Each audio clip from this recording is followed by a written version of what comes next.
नमस्कार दर्शक बंधु आपण समस्त स्वाधीनता दिवस बहुत सारा अभिनंदन।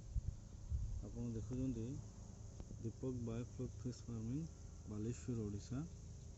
आप देखिए मोर गोटे टैंक ऑलरेडी सेटअप हो 20 दिन हो गला माछ जाल स्टॉकिंग सीड स्टॉकिंग हो सारी रूट चांदी स्टॉकिंग होती 20 दिन में माछर ग्रोथ बहुत भल अच्छे 25 ग्राम एवरेज वेट अच्छा गोटे गोटे पीस सब एरिएशन सिस्टम देखिपारे ये टेम्परेचर मीटर अच्छी जहाँकि पानी टेम्परेचर बर्तमान 30.9 डिग्री सेंटीग्रेड अच्छी।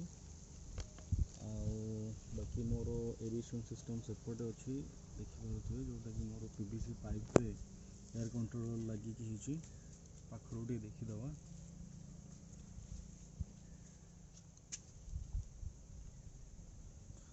एपटे गोटे नुआ टांकी मोर सेटअप चली जोटा कि भावुँ 4-5 दिन रे रेडी हो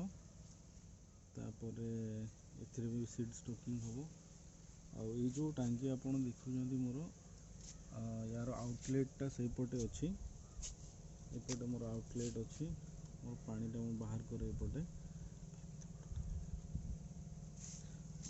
यहाँ मु जो टांकीटा कर मोर प्रैक्टिकली निजर एक्सपेरिमेंट कर बाउंस मोर तैयारी टांकीटा देखिपे ऊपर मोर साइड नेट पड़ी green side net lighting facility हो।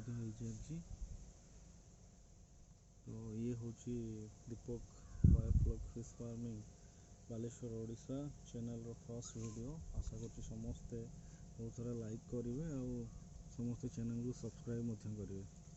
Thank you.